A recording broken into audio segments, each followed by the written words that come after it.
ദൈവത്തിന് നന്ദിയോടെ സ്തോത്രം ചെയ്യുന്നു. അനുഗ്രഹീതമായ ഈ ദിവസം നമുക്കെല്ലാവർക്കും ഒരുമിച്ച് കൂടി വന്ന് വലിയവനായ ദൈവത്തിൻ്റെ പാദപീഠത്തിലിരുന്ന് മറിയെപ്പോലെ ദൈവവചനം പഠിക്കുവാൻ ലഭിച്ച വിലയേറിയ സന്ദർഭത്തെ ഓർത്ത് ദൈവത്തെ സ്തുതിക്കുന്നു, സ്തോത്രം ചെയ്യുന്നു. ഈ നാടുകളിൽ വളരെയധികം ആവശ്യമുള്ള ഒരു വിഷയമാണ് നാം ഇന്നിവിടെ പഠിക്കുവാനായിട്ട് പോകുന്നത്. ആ വാക്യം എല്ലാവരും കാണാതെ പഠിച്ചു എന്ന് ഞാൻ വിശ്വസിക്കുന്നു. റോമലേഖനം 12:11 വാക്യം, ഉത്സാഹത്തിൽ മടുപ്പില്ലാതെ ആത്മാവിൽ എരിവുള്ളവരായി കർത്താവിനെ സേവിക്കും. ഉത്സാഹം എന്നുള്ള വാക്ക് നമുക്കെല്ലാവർക്കും അറിയാം. എപ്പോഴും ഉത്സാഹികളായിരിക്കുന്ന ചില വ്യക്തികളെ നമ്മൾ കണ്ടിട്ടുണ്ട്. എന്നാൽ എത്ര ഉത്സാഹികളാണെങ്കിലും ജീവിതത്തിൽ പല സമയങ്ങളിൽ നിരാശ ബാധിച്ചവരുടെ ഉത്സാഹം മുടങ്ങിപ്പോകുന്നതായിട്ട് കാണുവാനായിട്ട് കഴിയും. അതുകൊണ്ട് അങ്ങനെയുള്ളൊരു ലോകത്തിലായതുകൊണ്ടാണ് പൗലോസ് പറയുന്നത് ഉത്സാഹത്തിൽ മടുപ്പില്ലാതെ. മടുപ്പെന്നുള്ള വാക്കും നമുക്കെല്ലാവർക്കും അറിയാവുന്നതാണ്. മടുപ്പ്, ഒരു വിരസത അല്ലെങ്കിൽ മടുപ്പ് മനുഷ്യ ജീവിതത്തിൽ സ്വാഭാവികമായിട്ട് വരാൻ സാധ്യതയുണ്ട്. അതുകൊണ്ട് പൗലോസ് അപ്പോസ്തലൻ ഓർപ്പിക്കുകയാണ്, ഉത്സാഹത്തിൽ മടുപ്പില്ലാതെ. ഉത്സാഹവും വേണം, മടുപ്പും പാടില്ല. അങ്ങനെ ആത്മാവിൽ എരിവുള്ളവരായി കർത്താവിനെ സേവിക്കുക. എരിവെന്നുള്ള വാക്കും നമുക്കെല്ലാവർക്കും അറിയാം. ഇസ്രായേലിലെ ഒരു കൂട്ടം ആളുകളെ വിളിച്ചുകൊണ്ടിരുന്നത് എരിവുകാരെന്നാണ്. അവർ 1-ാം നൂറ്റാണ്ടിൽ യേശുക്രിസ്തുവിൻ്റെയൊക്കെ കാലഘട്ടത്തിലും എരിവുകാരുണ്ടായിരുന്നു. അവർ തീവ്രവാദികളായിരുന്നു, ആത്മീയ കാര്യങ്ങളിൽ വളരെ ഉത്സാഹികളായിരുന്നു. അങ്ങനെയുള്ള എരിവുകാരായ ചില ആളുകൾ കർത്താവിൻ്റെ ശിഷ്യന്മാരായി തീർന്നതായിട്ട് കഴിയും. അതുകൊണ്ട് എരിവുള്ളവരായിരിക്കുക അല്ലെങ്കിൽ തീഷ്ണതയുള്ളവരായിരിക്കുക, അത് ദൈവം നമ്മെക്കുറിച്ച് ആഗ്രഹിക്കുന്നു. നമ്മൾ ഇന്ന് വാസ്തവത്തിൽ കർത്താവിനെ എങ്ങനെയാണ് നാം സേവിക്കുന്നത്? ഉത്സാഹമുള്ളവരായിട്ടാണോ, അതോ മടുത്തവരെ പോലെയാണോ, എരിവ് നഷ്ടപ്പെട്ടവരാണോ എന്ന് പരിശോധിക്കേണ്ട ആവശ്യമാണ്. സന്തോഷ് കുമാർ ഈ അധ്യായത്തെ ആസ്പദമാക്കിയാണ് സംസാരിക്കുന്നതെന്ന് എന്നോട് ഓർപ്പിച്ചു. അടുത്ത ഒരു ക്ലാസ്സും കൂടെ തനിക്കുണ്ട്. അതുകൊണ്ട് ഈ വിഷയത്തെക്കുറിച്ച് ഈ അധ്യായത്തിൽ നിന്ന് തന്നെ സംസാരിക്കുവാൻ ഞാൻ ആഗ്രഹിക്കുന്നില്ല. എൻ്റെ മനസ്സിലേക്ക് ഈ വിഷയം കിട്ടിയപ്പോൾ ആത്മാവിൽ എരിവുള്ളവരായി ദൈവത്തെ സേവിച്ച പല ആളുകളുടെ ചരിത്രം അല്ലെങ്കിൽ അവരുടെ ജീവിത അനുഭവങ്ങൾ എൻ്റെ മനസ്സിലേക്ക് കടന്നു വന്നു. അങ്ങനെയുള്ള അനേക കഥാപാത്രങ്ങളെ നമുക്ക് വേദപുസ്തകത്തിൽ കാണുവാനായിട്ട് കഴിയും. അങ്ങനെയുള്ള പലരെക്കുറിച്ചും തിരുവചനത്തിൽ രേഖപ്പെടുത്തിയിട്ടുണ്ട്. കർത്താവിനെ വളരെ തീഷ്ണതയോടെ, വളരെ എരിവോടെ, വളരെ മടുപ്പില്ലാതെ സേവിച്ച പല ഭക്തന്മാരായ ആളുകളെ നമുക്ക് കാണുവാനായിട്ട് കഴിയും. അതിന് ആദ്യമായിട്ട് ആവശ്യമായിരിക്കുന്ന ഒരു ഘടകമെന്ന് പറയുന്നത്, ഇവിടെ ഓർപ്പിച്ച പോലെ 1-2 വാക്യങ്ങൾ നമ്മളെല്ലാ മിക്കവാറും ഞായറാഴ്ച ദിവസം ആരാധനയോടുള്ള ബന്ധത്തിൽ ചിന്തിക്കുന്ന വിഷയമാണ്. ബുദ്ധിയുള്ള ആരാധനയായി, ദൈവത്തിന് പ്രസാദമുള്ള യാഗമായി സമർപ്പിപ്പീൻ. അപ്പോൾ സമ്പൂർണമായ ഒരു സമർപ്പണം ചെയ്യുന്ന ഒരാൾക്ക് മാത്രമേ ഉത്സാഹത്തോടെ ദൈവത്തെ സേവിക്കുവാനായിട്ട് കഴിയുള്ളൂ.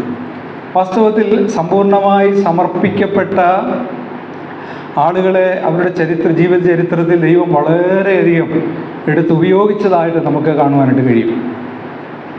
ഇംഗ്ലണ്ടിൽ ഒരിക്കൽ 2 സുവിശേഷകന്മാർ സുവിശേഷ വേലയ്ക്ക് പോയിട്ട് മടങ്ങി നടന്നു പോകുമ്പോൾ അവർ പരസ്പരം സംസാരിച്ചുകൊണ്ട് പോവുകയാണ്. അവരിങ്ങനെ പറഞ്ഞു, ഒരുവനോട് പറഞ്ഞു, എൻ്റെ സഹോദര, കർത്താവിന് സമ്പൂർണമായി സമർപ്പിച്ച ഒരു മനുഷ്യനുണ്ടെങ്കിൽ അവൻ എങ്ങനെയുള്ളവനാണെന്ന് ഇതുവരെയും ലോകം കണ്ടിട്ടില്ല എന്ന് പറഞ്ഞു. അവർ പിന്നെയും ആ വിഷയം സംസാരിക്കുവാനിടയായി. സമ്പൂർണമായി ദൈവത്തിനായി സമർപ്പിച്ച ഒരു മനുഷ്യനെ ദൈവം എങ്ങനെ ഉപയോഗിക്കുമെന്ന് ഇതുവരെ ലോകം കണ്ടിട്ടില്ല എന്ന് പറഞ്ഞു. ഇത് പറഞ്ഞുകൊണ്ടിരിക്കുമ്പോൾ ഒരു ബാലൻ അവരുടെ അടുക്കൽ കൂടെ നടന്നു പോവുകയാണ്. ആ ബാലൻ്റെ ഹൃദയത്തിലേക്ക് ആ വാക്കുകൾ പതിയുവാനായിട്ടിടയായി തീർന്നു. അവൻ വീട്ടിൽ ചെന്നിട്ട് ദൈവത്തോട് ഇങ്ങനെ പ്രാർത്ഥിച്ചു, ദൈവമേ, ദൈവദാസന്മാരായ ആ പ്രിയപ്പെട്ടവർ പറഞ്ഞ ദൈവത്തിന് സമ്പൂർണമായി സമർപ്പിച്ച ഒരു മനുഷ്യനെ ദൈവം ഉപയോഗിക്കുന്നത് ഇതുവരെയും ലോകം കണ്ടിട്ടില്ലല്ലോ. അങ്ങനെ ഒരാളായിട്ട് എന്നെ തീർക്കണമേ എന്നവൻ പ്രാർത്ഥിപ്പാനിടയായി. എല്ലാ ദിവസവും അവൻ ആ ദൈവത്തോട് പ്രാർത്ഥിക്കും. ഞാൻ എന്നെ തന്നെ സമർപ്പിക്കുന്നു, എൻ്റെ ശരീരാത്മദേഹികളെ സമർപ്പിക്കുന്നു, എൻ്റെ അവയവങ്ങളെ സമർപ്പിക്കുന്നു, ഞാൻ സമ്പൂർണ്ണമായി ദൈവത്തിനായിട്ട് ഇനിയുള്ള കാലം ജീവിക്കും എന്ന് പറഞ്ഞ് സമ്പൂർണ്ണമായി സമർപ്പിച്ച ഒരു മനുഷ്യനായിരുന്നു D.L. മൂഡി. ആ ബാലനായിരുന്നു D.L. മൂഡി. D.L. മൂഡിയെക്കുറിച്ച് കേൾക്കാത്ത ആളുകളില്ലല്ലോ. മൂഡിയുടെ പ്രസംഗവും സാംഖിയുടെ പാട്ടുമെന്ന് നമ്മുടെ ആത്മീയ ഗീതത്തിൽ എഴുതിയിട്ടുണ്ട്. സാംഖി എന്ന് പറയുന്ന മനോഹരമായ ഗായകൻ പാട്ടുപാടി കഴിയുമ്പോൾ D.L. മൂഡി പ്രസംഗിക്കും. ലക്ഷക്കണക്കിന് ആളുകളോട് അദ്ദേഹം സുവിശേഷം പറഞ്ഞിട്ടുണ്ട്. അദ്ദേഹത്തിൻ്റെ പേരിലുള്ള മൂഡി ബൈബിൾ ഇൻസ്റ്റിറ്റ്യൂട്ടൊക്കെ നമുക്ക് കേൾക്കുവാൻ കഴിഞ്ഞിട്ടുണ്ട്. ഞാൻ പറഞ്ഞത് സമ്പൂർണ്ണമായി ദൈവത്തിന് വേണ്ടി സമർപ്പിക്കുക എന്നുള്ളത് ദൈവം നമ്മെക്കുറിച്ച് ആഗ്രഹിക്കുന്നതാണ്. നമ്മളെക്കുറിച്ചൊക്കെ കുറേ കൂടെ കാര്യങ്ങൾ ദൈവത്തിന് ചെയ്യാൻ കഴിയുമായിരുന്നു. പക്ഷേ നമ്മളെ ദൈവത്തിന് കിട്ടുന്നില്ല. നമ്മൾ സമ്പൂർണ്ണമായി ദൈവത്തിന് സമർപ്പിക്കപ്പെടുന്നില്ല. അതുകൊണ്ടാണ് പലപ്പോഴും ദൈവത്തിന് നമ്മളെടുത്ത് ഉപയോഗിക്കാനായിട്ട് കഴിയാത്തതിൻ്റെ പ്രധാന കാര്യമെന്നുള്ളത്. അതുകൊണ്ട് പ്രിയപ്പെട്ടവരെ, ഇനി സമയം വൈകിപ്പോയിട്ടില്ല. ഞങ്ങൾക്കൊക്കെ വൈകിപ്പോയി. എന്നാൽ ഇവിടെ ഇരിക്കുന്നവർ അധികവും പ്രായം കുറഞ്ഞ യുവതീ-യുവാക്കന്മാരാണല്ലോ. നിങ്ങൾ ദൈവസന്നിധിയിൽ സമ്പൂർണ്ണമായിട്ട് നിങ്ങളെ തന്നെ സമർപ്പിച്ചാൽ നിങ്ങളെ ദൈവത്തിന് പ്രയോജനമുള്ളവരായി, സലസഭയ്ക്ക് പ്രയോജനമുള്ളവരായി, കുടുംബത്തിന് പ്രയോജനമുള്ളവരായി, ദേശത്തിന് പ്രയോജനമുള്ളവരായി തീർക്കുവാൻ യാതൊരു സംശയവും ദൈവത്തിനില്ല. അതുകൊണ്ട് ആ നിലയിൽ ദൈവത്തിനായി നമ്മെ തന്നെ സമർപ്പിക്കാം. ഇവിടെ ഈ 12-ാം അധ്യായം എനിക്ക് വളരെ ഇഷ്ടപ്പെട്ട ഒരു അധ്യായമാണ്. ഇതിൽ നിന്ന് ധാരാളം സന്ദേശങ്ങൾ നമുക്ക് കേൾക്കുവാനായിട്ട് സാധിക്കും. ഇവിടെ ദേവദാസൻ ഓർപ്പിച്ച പോലെ അതുമാത്രമല്ല, സമ്പൂർണ്ണമായി സമർപ്പിക്കുന്ന ഒരു മനുഷ്യൻ, അല്ലെങ്കിൽ യാഗമായി സമർപ്പിക്കുന്ന ഒരു മനുഷ്യൻ. നമുക്കറിയാം, പഴയ നിയമത്തിൽ 5 യാഗങ്ങളെക്കുറിച്ച് കാണുവാനായിട്ട് കഴിയും. ലേവ്യ പുസ്തകം 1 മുതൽ 5 വരെയുള്ള അധ്യായങ്ങളിൽ ഈ 5 യാഗങ്ങൾ കഴിച്ചുകൊണ്ടിരുന്നത് പുരോഹിതന്മാരാണ്. നമുക്കറിയാം, ആ പുരോഹിതന്മാരുടെ പിന്തുടർച്ചക്കാരായ പുരോഹിതന്മാരല്ല നമ്മൾ. യാക്കോബയിലും ഓർത്തഡോക്സിലും ഒക്കെ ആയിരുന്നപ്പോൾ അങ്ങനെയാണ് നമ്മൾ ഏറ്റു ചൊല്ലിക്കൊണ്ടിരുന്നത്. മൂശ അഹരോന് കൊടുത്തു, അഹരോൻ ഇങ്ങനെ മഹാപുരോഹിതന്മാർക്കൊക്കെ കൈമാറിക്കൊടുത്ത്, യോഹന്നാൻ സ്നാപകൻ പിന്നീട് യേശുക്രിസ്തുവിന് കൊടുത്തു എന്നൊക്കെയാണ് പറഞ്ഞുകൊണ്ടിരുന്നതും പാടിക്കൊണ്ടിരുന്നതും. അങ്ങനെ ഒരു പാരമ്പര്യമാണ് ഇന്ന് പൗരോഹിത്യ പാരമ്പര്യക്കാർ പിന്തുടരുന്ന പാരമ്പര്യം. അത് അഹരോന്യ ക്രമത്തിലുള്ള ഒരു പാരമ്പര്യമാണ്. എന്നാൽ വിശ്വാസികളായ നമ്മളെ സംബന്ധിച്ചിടത്തോളം നമ്മൾ അഹരോന്യ ക്രമത്തിലുള്ളവരല്ല. നമ്മൾ മൽക്കിസദേക്കിൻ്റെ ക്രമപ്രകാരം എന്നേക്കും മഹാപുരോഹിതനായ യേശുക്രിസ്തുവിൻ്റെ ക്രമത്തിലുള്ള പുരോഹിതന്മാരാണ്. വേദപുസ്തകത്തിൽ പുതിയ നിയമ വിശ്വാസികളെ പുരോഹിതന്മാരെന്ന് 5 പ്രാവശ്യം പുതിയ നിയമത്തിൽ പറയുന്നതായിട്ട് നമുക്ക് കാണാൻ കഴിയും. നമുക്കും ഇന്ന് ചില യാഗങ്ങൾ കഴിക്കാനായിട്ടുണ്ട്. പഴയ നിയമത്തിലെ പോലെ കാണപ്പെടുന്ന ചില യാഗങ്ങളല്ല, ആത്മീകമായ യാഗങ്ങളാണ് നമ്മളിന്ന് കഴിച്ചുകൊണ്ടിരിക്കേണ്ടത്. അതിലൊരു യാഗമാണ് ഇവിടെ കാണാൻ കഴിയുന്നത്, നമ്മളെ തന്നെ സമ്പൂർണ്ണമായി ദൈവത്തിനായിട്ട് സമർപ്പിക്കുക. ഞാൻ ഈ വിഷയം ചിന്തിച്ചപ്പോൾ ഓർത്തു, പഴയ നിയമത്തിൽ ദൈവാലയത്തിൽ കാളകളെയും ആട്ടുകൊറ്റന്മാരെയും കുറുപ്രാവിനെയും പശുക്കിടാക്കളെയും എല്ലാം കൊണ്ടുവന്നാണ് യാഗം കഴിക്കുന്നത്. അവിടെ യാഗത്തിനായിട്ട് കെട്ടിയിരിക്കുന്ന കാളകളെ നമ്മളൊന്ന് പരിശോധിച്ച് നോക്കിയാൽ വ്യത്യസ്തങ്ങളായ നിറങ്ങളുള്ള കാളകളെ കാണാനായിട്ട് കഴിയും. പല കറുത്ത കാളയുണ്ട്, വെള്ള കളറുള്ളതുണ്ട്, പുള്ളിക്കാളകളുണ്ട്, അതുപോലെ തന്നെ പല നിറങ്ങളിലുള്ള കാളകളെ നമുക്ക് കാണാൻ കഴിയും. പശുക്കളെയും ഒക്കെ കാണുവാനായിട്ട് കഴിയും. പക്ഷേ ഇവയെല്ലാം യാഗപീഠത്തിങ്കിൽ വന്ന് യാഗമൃഗത്തിൻ്റെ തലയിൽ കൈവച്ച് അറുത്ത് കഴിഞ്ഞ് അതിൻ്റെ രക്തം ചൊരിയിച്ച ശേഷം അതിനെ തോലുരിക്കും. തോലുരിച്ച ശേഷം ഈ മൃഗങ്ങളെയെല്ലാം നമ്മളൊന്ന് നോക്കുക. അതിന് പിന്നീട് അതിന് ഏത് കളറായിരുന്നു എന്ന് ആർക്കെങ്കിലും കാണാൻ പറ്റുമോ? പുള്ളിയായിരുന്നു, ഞാൻ നേരത്തെ ഒരു പുള്ളിയായിരുന്നു എന്നൊക്കെ ചിലർ പറയാറുണ്ട്. എന്ന് പറഞ്ഞാൽ വലിയ പുള്ളിയായിരുന്നത്. അങ്ങനെയുള്ള ഒരു പറച്ചിലിൻ്റെ അവിടെ സ്ഥാനമില്ല. തോലുരിക്കപ്പെട്ട യാഗമൃഗങ്ങളെ സംബന്ധിച്ചിടത്തോളം എല്ലാം അവിടെ തുല്യരാണ്. ഇതുപോലെ ദൈവസന്നിധിയിലേക്ക് കടന്നു വന്ന നാം എല്ലാവരും ദൈവസന്നിധി നമുക്കൊന്നും പറയാനായിട്ടില്ല. യാതൊരു പാരമ്പര്യം പറയാനില്ല, യാതൊരു മേന്മയും പറയാനില്ല, നമ്മുടെ കുലമഹിമ പറയാനില്ല. വേദപുസ്തകം ഞാൻ പഠിച്ചപ്പോൾ ഒരു പാപിക്ക് എന്തെങ്കിലും യോഗ്യത ഉണ്ടോ എന്ന് ഞാൻ പഠിച്ചപ്പോൾ ഒരു യോഗ്യതയും അവന് കാണാനായിട്ട് കഴിയില്ല. പിന്നെ എല്ലാ അയോഗ്യതകളുമുള്ളവനാണ് ഒരു പാപി. അയോഗ്യത നമുക്കറിയാം, ലോകത്തിലുള്ള ഏതെങ്കിലും ഒരു സ്ഥാനത്ത് കയറി പറ്റണമെങ്കിൽ യോഗ്യന്മാർക്ക് മാത്രമേ പറ്റുകയുള്ളൂ. പക്ഷേ ദൈവകൃപയാൽ നമുക്ക് യാതൊരു യോഗ്യതയുമില്ലായിരുന്നു.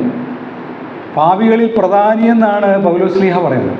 അതാണ് നമ്മുടെ യോഗ്യത. അതെല്ലാം അയോഗ്യതയാണല്ലോ. അപ്പോൾ അയോഗ്യതകൾ മാത്രമുള്ള യോഗ്യന്മാരാണ് നമ്മൾ ഇവിടെ ഇരിക്കുന്ന എല്ലാവരും. അങ്ങനെയുള്ള നമ്മളെ ദൈവം കണ്ടു, നമ്മളെ രക്ഷിച്ചു, ദൈവമക്കളാക്കി തീർത്തു. അതുകൊണ്ട് നമ്മളെ തന്നെ സമ്പൂർണ്ണമായി സമർപ്പിക്കുക. നമുക്കതുകൊണ്ട് റോമാലേഖനത്തിൽ സന്തോഷ് കുമാർ എടുക്കുന്നതുകൊണ്ട് ഞാൻ ആ വിഷയം കൂടുതലായിട്ട് പറയുന്നില്ല. നമ്മുടെ ഭാവിക്കേണ്ടതിന് മീതെ ഭാവിച്ചുയരാതെ എന്നാണ് വായിക്കുന്നത്. രക്ഷിക്കപ്പെട്ടവരായ ദൈവമക്കളെ സംബന്ധിച്ചിടത്തോളം നമ്മുടെ മനോഭാവം എങ്ങനെയിരിക്കുന്നു? ഭാവിക്കേണ്ടതിന് മീതെ ഭാവിച്ച് ഉയരുവാനായിട്ട് കഴിയില്ല, കാണാൻ പാടില്ല. ഞാൻ എൻ്റെ വിഷയത്തിലേക്ക് മുഖവര എന്ന നിലയിലേക്ക് കാര്യങ്ങൾ ഓർപ്പിച്ചതേ ഉള്ളൂ. ഇവിടെ ഉത്സാഹത്തിൽ മടുപ്പില്ലാതെ ആത്മാവിൽ എരിവുള്ളവരായി കർത്താവിനെ സേവിക്കുക എന്നുള്ളതാണല്ലോ നമ്മുടെ താക്കോൽ വാക്യം. അപ്പോൾ ഉത്സാഹത്തിൽ മടുപ്പില്ലാതെ ആത്മാവിൽ എരിവുള്ളവനായി ദൈവത്തെ സേവിച്ച ഒരു മനുഷ്യൻ്റെ ചരിത്രം പറഞ്ഞ് ഞാൻ എൻ്റെ ക്ലാസ്സുകൾ അവസാനിപ്പിക്കണമെന്ന് ആഗ്രഹിക്കാം. ഞാൻ പറഞ്ഞു പല ആളുകളെക്കുറിച്ചും ഞാൻ ചിന്തിച്ചു. അപ്പോൾ ഉത്സാഹത്തിൽ മടുപ്പില്ലാതെ ആത്മാവിൽ എരിവുള്ളവരായി ആത്മാവിൻ്റെ ഇരട്ടിപ്പങ്കുള്ള ആളുകളെക്കുറിച്ചൊക്കെ നമ്മൾ വായിക്കുന്നു. ഏലിയാവ് വലിയ ആത്മശക്തിയോടുകൂടെ വന്നയാളാണ്. അതിൻ്റെ ഇരട്ടി ആത്മാവോടുകൂടെയാണ് ഏലിസ വന്നത്. യോഹന്നാൻ സ്നാപകനെ കുറിച്ച് നമ്മൾ വായിക്കുന്നത് ഏലിയാവിൻ്റെ ആത്മാവോടുകൂടെയാണ് വന്നത്.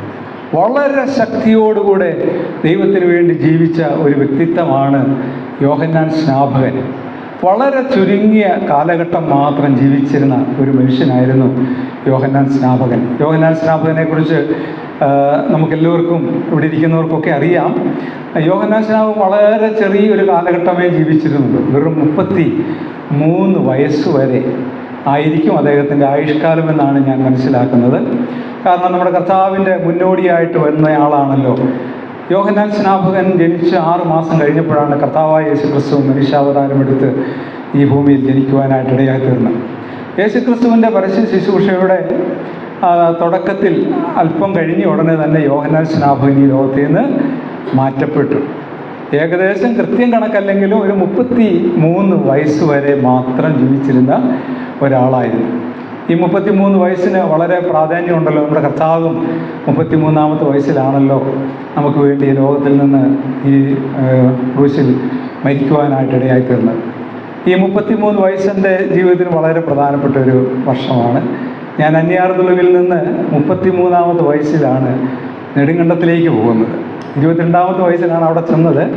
33-ാമത്തെ വയസ്സിൽ ഞാൻ അന്നേരം എൻ്റെ മനസ്സിലേക്ക് വന്ന ഒരു കാഴ്ചപ്പാട്, കർത്താവായ യേശുക്രിസ്തു 33 വയസ്സിൽ രോഗരക്ഷ സാധിച്ചു. എനിക്ക് ഇപ്പോൾ 33 വയസ്സ് ദൈവം തന്നു, ഇവിടെ പ്രവർത്തിപ്പാനിടയായി. ഇനിയും ഒരു ബാല്യത്തിന് സമയമുണ്ട്. അതുകൊണ്ട് ഒരു പുതിയ സ്ഥലത്തേക്ക് പോകണമെന്ന് വിചാരിച്ചാണ് ഞാൻ നെടുങ്കണ്ടത്തിലേക്ക് പോകാനിടയായത്. അതുകൊണ്ട് 33 വയസ്സെന്ന് പറയുന്നത് ദിവസങ്ങൾ എണ്ണി നോക്കിയാൽ, ഞാൻ ആ ദിവസങ്ങൾ എണ്ണി നോക്കിയപ്പോൾ ഏതാണ്ട് 12,550 ദിവസങ്ങൾ മാത്രമേ യോഹന്നാൻ സ്നാപകന് ഈ ഭൂമിയിൽ ജീവിപ്പാനായിട്ട് ഇടയായുള്ളൂ.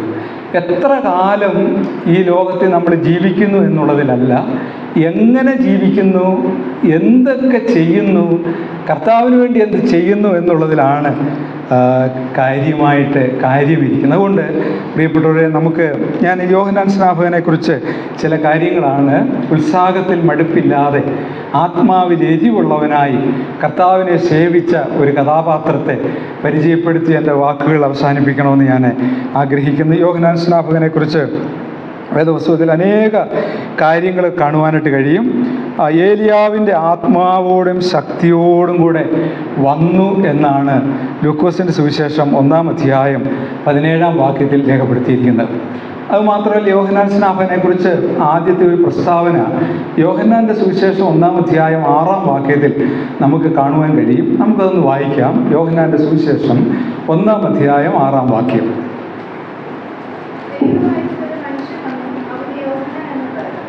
മതി. ദൈവം അയച്ചിട്ടൊരു മനുഷ്യൻ വന്നു, അവന് യോഹന്നാൻ എന്ന് പേർ. ദൈവം അയച്ചിട്ട് വന്ന ഒരു മനുഷ്യൻ, ദൈവം അയച്ചിട്ട് വന്ന ഒരു മനുഷ്യൻ. ഇവിടെ ഇരിക്കുന്ന നമ്മളെല്ലാവരും ദൈവം അയച്ചിട്ട് വന്നവരാണല്ലോ. തീർച്ചയായിട്ടും അതെ. അതുകൊണ്ട് യഥാർത്ഥ ദൈവം ആകാശവും ഭൂമിയും സമുദ്രവും സൃഷ്ടിച്ച ദൈവം, ആകാശവും ഭൂമിയും സമുദ്രവും സൃഷ്ടിച്ച ദൈവമെന്ന് മാത്രം പറഞ്ഞാൽ പോരാ. വെളിപ്പാട് പുസ്തകം 10-ാം അധ്യായത്തിൻ്റെ 5-ാം വാക്യത്തിലാണെന്ന് തോന്നുന്നു, അവിടെ ഒരു വിശദീകരണം പറഞ്ഞിട്ടുണ്ട്. എനിക്ക് കഴിഞ്ഞ ദിവസം ആ വാക്യം വായിച്ചപ്പോൾ വളരെ സന്തോഷിച്ചു. ആകാശവും അതിലുള്ളതും, ആകാശം മാത്രമല്ല, ആകാശവും അതിലുള്ളതും ഭൂമിയും അതിലുള്ളതും സമുദ്രവും അതിലുള്ളതും സൃഷ്ടിച്ചവനായ ദൈവം. അതിൻ്റെ പരപ്രത്രയോ വിസ്തൃതമാണ്. ആകാശവും ഭൂമിയും സമുദ്രവും എന്നൊക്കെ നമ്മൾ പെട്ടെന്ന് പറഞ്ഞ് അവസാനിപ്പിക്കും. പക്ഷെ ആകാശവും അതിലുള്ളതും അങ്ങനെ തന്നെ അവിടെ രേഖപ്പെടുത്തിയിരിക്കുന്നത്. ഭൂമിയും അതിലുള്ളതും സമുദ്രവും അതിലുള്ളതും.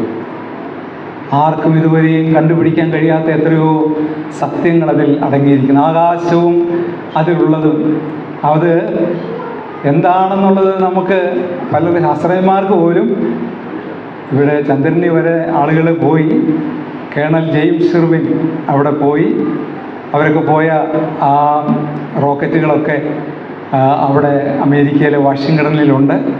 അപ്പോൾ അവരൊക്കെ അവിടം വരെ പോയി. പിന്നെ ചൊവ്വായിലേക്ക് പോകാനായിട്ട് പരീക്ഷണം നടത്തിക്കൊണ്ടിരിക്കുക. നമുക്കും അതാ പറയാനുള്ളത്, മനുഷ്യനെല്ലാം ചൊവ്വായി പോകണം. ചൊവ്വാ ഗ്രഹത്തിലല്ല, ചൊവ്വായി പോകണമെന്നാണ് എല്ലാവരോടും നമ്മൾ സുവിശേഷം പറയുമ്പോൾ പറയാറുള്ളത്. അപ്പോൾ അതുകൊണ്ട് അതിനൊക്കെ അപ്പുറത്ത് എത്രയോ ഗ്രഹങ്ങളാണുള്ളത്. ആകാശവും അതിലുള്ളതും ഭൂമിയും അതിലുള്ളതും സമുദ്രവും അതിലുള്ളതും സൃഷ്ടിച്ചവനാണ് ദൈവം. ആ ദൈവമാണ് നമ്മളെ ഓരോരുത്തരെയും ഈ ഭൂമിയിലേക്ക് അയച്ചത്. ആ കാര്യത്തിൽ യാതൊരു സംശയവും ആർക്കും ആവശ്യമില്ല. വേദപുസ്തകം നമ്മൾ പഠിക്കുമ്പോൾ ദൈവം, അപ്പോസ്തലനായ പൗലോസ് പറയുന്നു, എൻ്റെ അമ്മയുടെ ഉദരം മുതൽ എന്നെ കണ്ടവനായ ദൈവം. അപ്പം നമ്മളെ ദൈവത്തിന് ഒരു വലിയ പദ്ധതിയോടുകൂടെയാണ്, പ്ലാനോടുകൂടെയാണ് ഈ ലോകത്തിലേക്ക് അയച്ചത്. യെരമ്യാ പ്രവാചകൻ പറയുന്നുണ്ട്, യെരമ്യാ പ്രവാചകൻ വളരെ ശിശുവായിരുന്നപ്പോൾ, അല്ലെങ്കിൽ വളരെ ചെറുപ്പമായിരുന്നപ്പോൾ, ബാലനായിരുന്നപ്പോഴാണ് ദൈവം അവനെ വിളിച്ചത്. ഒഴികഴിവൊക്കെ പറയുന്നതായിട്ട് യെരമ്യാവിനെ കുറിച്ച് നമ്മൾ വായിക്കും. പക്ഷേ ദൈവം പറയുന്നു, ഒഴികഴിവൊന്നും പറയണ്ട, നിന്റെ അമ്മയുടെ ഉദരത്തിൽ ഉരുവാകുന്നതിന് മുമ്പേ നിന്നെ ഞാൻ കണ്ടിരുന്നു. എൻ്റെ പ്രവാചകനായി ഇസ്രയേലിന് വേണ്ടി കരയുവാൻ, ഇസ്രയേലിന് വേണ്ടി ഇടിവിൽ നിൽക്കുവാൻ ഞാൻ നിന്നെ നിയമിച്ചിരിക്കുകയാണ്. അതുകൊണ്ട് യോഹന്നാൻ സ്നാപകനെ കുറിച്ച് ഇവിടെ വായിക്കുന്നത്, ദൈവം അയച്ചിട്ട് ഒരു മനുഷ്യൻ വന്നു.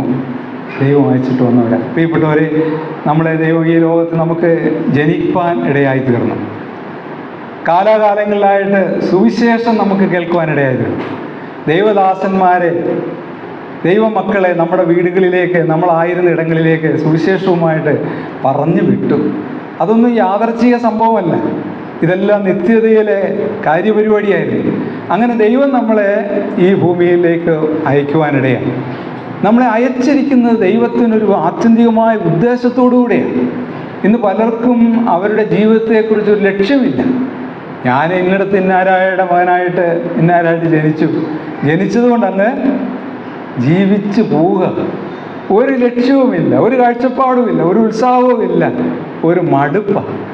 അങ്ങനെയുള്ളവരോട് സംസാരിക്കുമ്പോൾ നമുക്കും അങ്ങ് മടുപ്പ് തോന്നും. അങ്ങനെ ആകാനായിട്ട് പാടില്ല. ദൈവം നമ്മളെ അയച്ചൊരു പ്രത്യേക ഉദ്ദേശത്തിനായി, പ്രത്യേക ഒരു സാക്ഷ്യത്തിനായി ജീവിപ്പാനായിട്ടാണ് ദൈവം നമ്മളെ അയച്ചിരിക്കുന്നത്. ഈ യോഹന്നാൻ സ്നാപകൻ്റെ ജീവിതത്തെക്കുറിച്ച് പറയുമ്പോൾ അവനെക്കുറിച്ച് ഒരു ചെറിയ ആയുസ് മാത്രമായിരുന്നല്ലോ തൻ്റെ ജീവിതം. ഞാൻ പറഞ്ഞു, 33 വയസ്സ് വരെയുള്ള ജീവിതം. ഈ ജനനം ദൈവം അയച്ചിട്ട് വന്നു. അതിനുശേഷം പിന്നീട് ഇവിടുന്ന് പോകുമ്പോൾ ഒരു വാക്യം അദ്ദേഹത്തെക്കുറിച്ച് രേഖപ്പെടുത്തിയിരിക്കുന്നതും കൂടെ നമുക്കത് വായിക്കാം. അപ്പോസ്തല പ്രവൃത്തി 13:25 വാക്യം ഒന്ന് വായിച്ചാട്ടെ.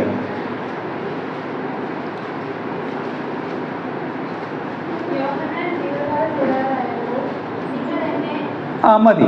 യോഹന്നാൻ്റെ ജീവകാലം തികയാറായപ്പോൾ, അപ്പോൾ യോഹന്നാനെ ദൈവം അയച്ചു. അതിനുശേഷം യോഹന്നാൻ പറയുകയാണ് തൻ്റെ ജീവകാലം തികയാറായി എന്നുള്ള ആ ബോധ്യം തനിക്കുണ്ടായി. കർത്താവിൻ്റെ വഴി ഒരുക്കുവാൻ വന്നു. ആ ദൗത്യം നിർവഹിച്ചിട്ട് താൻ ഇവിടുന്ന് കാലയവനിക്കുള്ളിലേക്ക് അല്ലെങ്കിൽ കർത്താവിൻ്റെ സന്നിധിയിലേക്ക് മാറ്റപ്പെടുകയും വേണം. തൻ്റെ ജീവിതകാലം തികയാറായി എന്നുള്ള ബോധ്യം യോഹന്നാനെ ഭരിക്കുവാനിടയിൽ. ജീവിതകാലം തികയും. ഇവിടെ ഇരിക്കുന്ന നമുക്കൊക്കെ നമ്മുടെ ജീവിതകാലം ഒരു ദിവസം തികയാനായിട്ട് പോവുകയാണ്. എത്ര നാൾ ഇവിടെ ജീവിച്ചു എന്നുള്ളതല്ല, എങ്ങനെ ജീവിച്ചു എന്നുള്ളതും ആ ജീവിതകാലം തികയുന്നതിന് മുമ്പായിട്ട് നാം കർത്താവിന് വേണ്ടി എങ്ങനെ ജീവിച്ചു, എന്ത് ചെയ്തു എന്നുള്ളത് വളരെ പ്രധാനപ്പെട്ട കാര്യമാണ്. ഇന്ന് അനേക പ്രിയപ്പെട്ടവരെയും മരിക്കുമ്പോൾ അനുസ്മരണമായിട്ട് അനേകർ വന്ന് പറയാറുണ്ട്, പല കാര്യങ്ങൾ പറയാറുണ്ട്.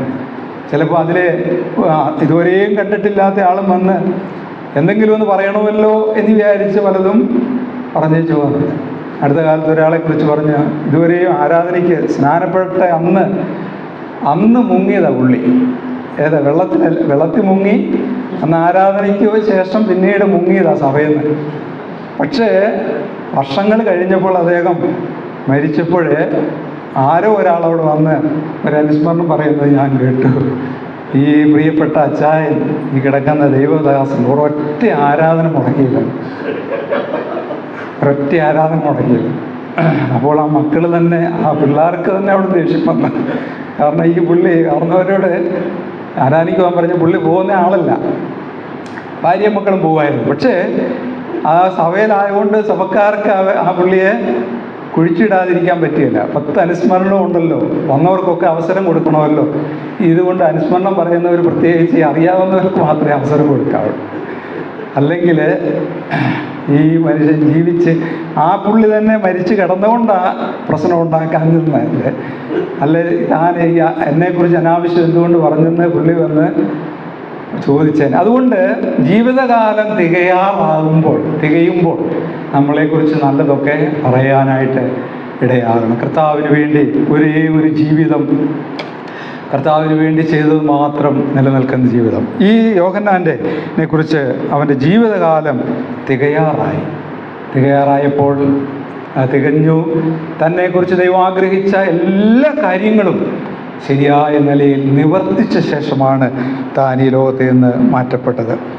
ഈ 33 വയസ്സ് വരെ ജീവിച്ച യോഹന്നാൻ്റെ ആത്മാവിൻ്റെ എരിവോടെ, ശക്തിയോടെ ജീവിച്ചതിൻ്റെ പല കാരണങ്ങളെക്കുറിച്ച് ബൈബിളിൽ രേഖപ്പെടുത്തിയിരിക്കുന്നു. രണ്ടാമതായിട്ട് നമുക്ക് കാണാൻ കഴിയുന്നത്, അവന് വളരെ ശക്തിയോടെ ജീവിച്ച ഒരാളാണ്.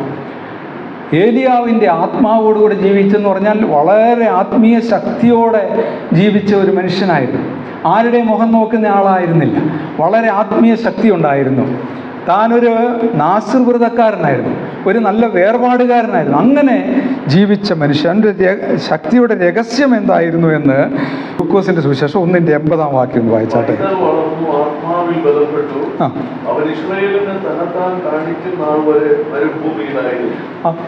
പൈതൽ വളർന്നു, ആത്മാവിൽ ബലപ്പെട്ടു.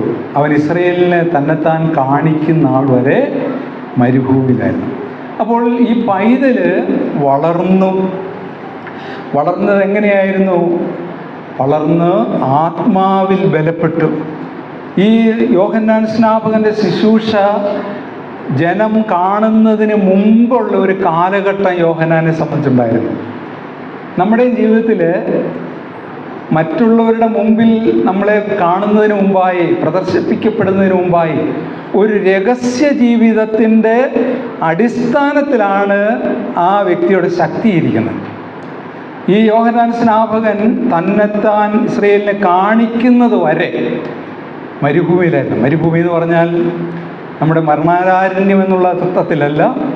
ഇസ്രായേൽ മരുഭൂമിയിൽ വിളിച്ചു പറയുന്നവൻ വായിക്കുന്നു, കുറ്റിക്കാടുകളുള്ള ഒരു സ്ഥലത്ത് ദൈവവുമായിട്ട് അഭേദ്യമായൊരു ബന്ധത്തിൽ ദൈവസന്നിധിയിൽ പ്രാർത്ഥിക്കുന്ന, വിശുദ്ധ ജീവിതം നയിക്കുന്ന, ദൈവമെടുത്ത് ഉപയോഗിക്കുവാനായിട്ട് ദൈവസന്നിധി താണിരിക്കുന്ന, തന്നെത്താൻ സമർപ്പിക്കുന്ന ഒരു കാലഘട്ടം ഈ യോഹന്നാൻ സ്നാപകനുണ്ടായിരുന്നു. ഇതുപോലെ ഏലിയാവിനും ഉണ്ടായിരുന്നു. ഏലിയാവിനെ കുറിച്ച് ഒന്ന് രാജാക്കന്മാർ 17-ാം അധ്യായത്തിൽ നമ്മൾ വായിക്കുന്നത്, തീസ്ബിയിൽ നിന്നുള്ള തീസ്ബിയനായ ഏലിയാവ്. അത്രയും ദിവസം, അത്രയും നാളുകൾ ഏലിയാവ് എന്ന് പറയുന്ന ആ കഥാപാത്രത്തെ ഇസ്രായേലിൽ ആരും കണ്ടിട്ടില്ല, രാജാവും കണ്ടിട്ടില്ല. പക്ഷേ യഹോവയെ സേവിച്ചു. തീസ്ബിയനായ ഏലിയാവ് തീസ്ബി എന്ന് പറയുന്ന സ്ഥലത്ത് യഹോവയെ സേവിച്ചുകൊണ്ടിരിക്കുകയായിരുന്നു. ദൈവത്തെ സേവിച്ച് ശക്തി പ്രാപിച്ച് വളരെ ശക്തനായിട്ടാണ് ആഹാബ് എന്ന് പറയുന്ന ദുഷ്ടനായ രാജാവിൻ്റെ കൊട്ടാരത്തിലേക്ക് രംഗപ്രവേശം ചെയ്യുന്നത്. ആഹാബിനെ ഭയമില്ല, യെസബേലിനെ ഭയമില്ല, പ്രവാചകന്മാരെ കൊന്നവരാണ് അവർ. പക്ഷേ അവരുടെ മുമ്പിലേക്ക് വളരെ ശക്തിയോടെ തീസ്ബിയനായ ഏലിയാവ് കടന്നു വരുന്നതായിട്ട് നമുക്ക് കാണാൻ കഴിയും. അതുകൊണ്ട് പ്രിയപ്പെട്ടവരെ, നമ്മുടെ ക്രിസ്ത്യ ജീവിതത്തിൽ നമുക്ക് ആത്മാവിൽ ബലപ്പെടേണ്ട ഒരു കാലഘട്ടമുണ്ട്. ആത്മാവിൽ ബലപ്പെട്ടെങ്കിൽ മാത്രമേ മറ്റുള്ളവരുടെ മുമ്പിലേക്ക് നമുക്ക് പോയി കർത്താവിന് വേണ്ടി ജീവിക്കുവാനായിട്ട് കഴിയുള്ളൂ, സാക്ഷ്യമുള്ളവരായിട്ട് ജീവിക്കാൻ കഴിയുള്ളൂ. അതുകൊണ്ട് ആത്മാവിൽ ബലപ്പെടേണ്ടത് വളരെ അനിവാര്യമായ ഘടകമാണ്. അപ്പോസ്തല പ്രവൃത്തി 1:8 വാക്യം നമുക്ക് എല്ലാവർക്കും അറിയാമല്ലോ. നമ്മുടെ കർത്താവ് പറഞ്ഞൊരു കാര്യമാണ്. നിങ്ങൾ ആദ്യം യെരുശലേമിലും പിന്നെ യഹൂദിയിലും ശമരിയയിലും ഭൂമിയുടെ അറ്റത്തോളം നിങ്ങളെൻ്റെ സാക്ഷികളാണ്. പരിശുദ്ധാത്മാവിൻ്റെ ശക്തി ലഭിച്ചിട്ട് എന്നാണ് അവിടെ വായിക്കുന്നത്. പരിശുദ്ധാത്മാവിൻ്റെ ശക്തി ലഭിച്ചിട്ട് നിങ്ങൾ പോയി സാക്ഷികളാകണം. അങ്ങനെ സാക്ഷികളാകണമെങ്കിൽ, സാക്ഷ്യമുള്ളൊരു ജീവിതം നയിക്കണമെങ്കിൽ ആത്മാവിൽ നമ്മൾ ബലപ്പെടണം. ആത്മാവിൻ്റെ ശക്തി നമുക്കുണ്ടായിരിക്കണം. ഈ യോഹന്നാൻ സ്നാപകൻ്റെ വിജയത്തിൻ്റെ രഹസ്യം എന്ന് പറയുന്നത് അവൻ ആത്മാവിൽ ശക്തി പ്രാപിച്ചു. തന്നെത്താൻ കാണിക്കുന്ന നാൾ വരെ ദൈവസന്നിധിയിൽ മറഞ്ഞിരുന്നു കൊണ്ട് ദൈവസന്നിധിയിൽ നിന്ന് ശക്തി പ്രാപിക്കുക. അതിനുശേഷമാണ് ഒരു സുപ്രഭാതത്തിൽ ഇസ്രായേൽ മക്കളുടെ അടുക്കിലേക്ക്, ജനത്തിൻ്റെ അടുക്കിലേക്ക് ശുശ്രൂഷയ്ക്കായിട്ട് ഇദ്ദേഹം കടന്നു പോകാനായിട്ട് ഇടയായിത്തീർന്നു. രണ്ടാമത്തെ കാര്യം, ഒന്നാമത് അവനെ ദൈവം അയച്ചവനായിരുന്നു. ആ ഒരു ബോധ്യം എപ്പോഴും ഭരിച്ചിട്ടുണ്ട്. നമ്മുടെ ജീവിതത്തിൽ ദൈവമാണ് എന്നെ വിളിച്ചത്, ഞാൻ ദൈവത്തിൻ്റെ മകനാണ്, എന്നെക്കുറിച്ച് ദൈവത്തിനൊരു പദ്ധതിയുണ്ട്, എന്നെക്കുറിച്ചൊരു പ്ലാനുണ്ട്, ഞാൻ അലസനായി, ഞാൻ മടിയനായി, ഞാൻ ഇരിക്കാൻ പാടില്ല എന്നൊരു ബോധ്യം യോഹന്നാൻ സ്നാപകനുണ്ടായിരുന്നു. നമുക്കുണ്ടായിരിക്കുന്നത് ആവശ്യമാണ്. അതുകൊണ്ട് നമുക്ക് ശക്തി ലഭിക്കണമെങ്കിൽ ആ നിലയിൽ നമുക്ക് ശക്തിയോടുകൂടെ മുന്നോട്ട് പോകാൻ ആവശ്യമാണ്. ശക്തിയില്ല എങ്കിൽ നമുക്ക് ദൈവസന്നിധിയിൽ നിൽക്കാൻ കഴിയില്ല. ഞാൻ ഈ ഹൈറേഞ്ചിൽ ഇവിടുന്ന് ഒരു 3-4 കിലോമീറ്റർ മാറിയൊരു സ്ഥലത്താണ് ഇന്നേക്ക് ഒരു 7 വർഷം മുമ്പ് ഞങ്ങളിവിടെ ഈ സ്ഥലത്ത് വരുന്നത്. അതിനുശേഷം സുവിശേഷം കേട്ട് രക്ഷിക്കപ്പെട്ട് സ്നാനപ്പെട്ടൊക്കെ വന്ന ഉടനെ 17-ാമത്തെ വയസ്സിൽ എനിക്ക് ദൈവവചനം പഠിക്കണമെന്ന് വലിയ ആഗ്രഹമാണ്. അപ്പോൾ ഇവിടെ നിന്നും നമ്മുടെ കേരളക്കരയിൽ ആകെ കുമ്പനാട്ടൊരു ബൈബിൾ സ്കൂൾ മാത്രമേ ഉണ്ടായിരുന്നുള്ളൂ. അവിടെ കുമ്പനാട്ട് ബൈബിൾ സ്കൂളിൽ പോകണമെന്നുള്ള ആഗ്രഹം അന്ന് ഉണ്ടായി. ഇവിടുന്ന് എത്രയോ മണിക്കൂർ യാത്ര ചെയ്താൽ അന്നൊക്കെ പോകുന്നത്. അന്നൊരു 8 രൂപ 50 പൈസ മതിയായിരുന്നു കുമ്പനാട് വരെ ചെല്ലാനായിട്ട്.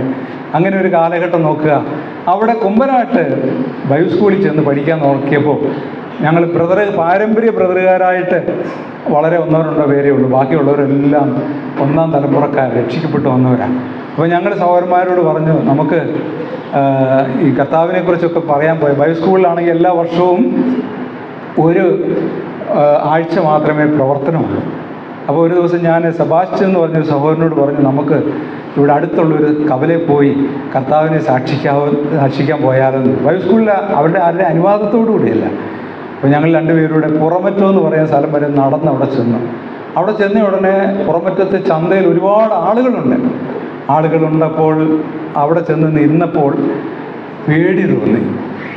ഈ ആളുകളെല്ലാം കൂടെ കണ്ടപ്പോൾ എന്താ പറയേണ്ടത്, സിസ്റ്റമാറ്റിക്കായിട്ട് പറയാനൊന്നും അറിയത്തില്ല. ബൈബിൾ സ്കൂളിൽ പോയിട്ട് 6 മാസമേ ആയുള്ളൂ. അങ്ങനെ ഇരിക്കുമ്പോൾ അവിടെ ചെന്ന് ഈ ആളുകളെല്ലാം കണ്ട ഉടനെ പേടിച്ചു. ഞാൻ പറഞ്ഞു, നമുക്ക് സെബാസ്റ്റ്യൻ തിരിച്ചു പോയേക്കാമെന്ന് പറഞ്ഞു. തിരിച്ചു പോകുന്ന വഴിക്ക് സഹോദരൻ എന്നെ ഒരുപാട് വഴക്ക് പറഞ്ഞിട്ട് സഹോദരൻ എന്നാ ഓർത്തുകൊണ്ട് എന്നെ വിളിച്ചുകൊണ്ട് വന്നതെന്ന് ചോദിച്ചു. അന്ന് കുമ്പനാട് പഴയ സഭാ ഹാളിൽ ഞങ്ങൾ പോയിരുന്ന് രാത്രി പ്രാർത്ഥിച്ചു. പ്രാർത്ഥിച്ചിട്ട് ശക്തി ലഭിച്ചിട്ട് പിറ്റേ ദിവസം രാവിലെ വൈകിട്ട് 4 മണിക്ക് ക്ലാസ് കഴിഞ്ഞപ്പം ഞാൻ പറഞ്ഞ സഹോദരനോട് പറഞ്ഞു, നമുക്ക് ഒന്നുകൂടെ പുറമറ്റത്തിന് പോയാലോ എന്ന് ചോദിച്ചു. ഇന്നലത്തെ പോലെ അവിടെ പോയി കണ്ടേച്ച് വരാനാണെങ്കിൽ ഞാനില്ലെന്ന് പറഞ്ഞു. പിറ്റേ ദിവസം ഞങ്ങൾ രണ്ടുപേരോട് അവിടം വരെ നടന്നു പോയി. അവിടെ അതിനേക്കാൾ കൂടുതൽ ആളുകൾ അവിടെ നിൽക്കുന്നുണ്ട്. ചന്ത ദിവസമാണ്. പക്ഷേ ആത്മാവിൻ്റെ ശക്തിയോടെ അവിടെ ഇരുന്നുകൊണ്ട് എന്നാ പറഞ്ഞതെന്നൊന്നും എനിക്ക് അറിയത്തില്ല. പക്ഷേ യേശു ക്രിസ്തു നിന്നെ രക്ഷിക്കുന്നു എന്നുള്ള സുവിശേഷം പറയാനായിട്ട് കഴിഞ്ഞു. അതാണ് എൻ്റെ ജീവിതത്തിലെ ആദ്യത്തെ പരസ്യവും. ഞാൻ പറഞ്ഞത്, പ്രിയപ്പെട്ടവരെ, നമ്മുടെ ജീവിതത്തിൽ ആത്മാവിൻ്റെ ശക്തി ലഭിച്ചാൽ നമുക്ക് ആരുടെ മുമ്പിലും കർത്താവിനെക്കുറിച്ച് സാക്ഷിക്കുവാനായിട്ട് കഴിയും, ഒരു സാക്ഷിയായി നിൽക്കുവാൻ കഴിയും. ഇവിടെ മൂന്നാമതായിട്ട് ഈ യോഹന്നാനെ കുറിച്ച് വായിക്കുന്നത്, ഈ യോഹന്നാൻ്റെ മനോഭാവം വളരെ പ്രധാനപ്പെട്ട ഒരു കാര്യമായിരുന്നു. യോഹന്നാൻ്റെ സുവിശേഷം 1-ാം അധ്യായം 27-ാം വാക്യം നമുക്കൊന്ന് വായിക്കാം. യോഹന്നാൻ്റെ സുവിശേഷം 1-ാം അധ്യായം 27-ാം വാക്യം.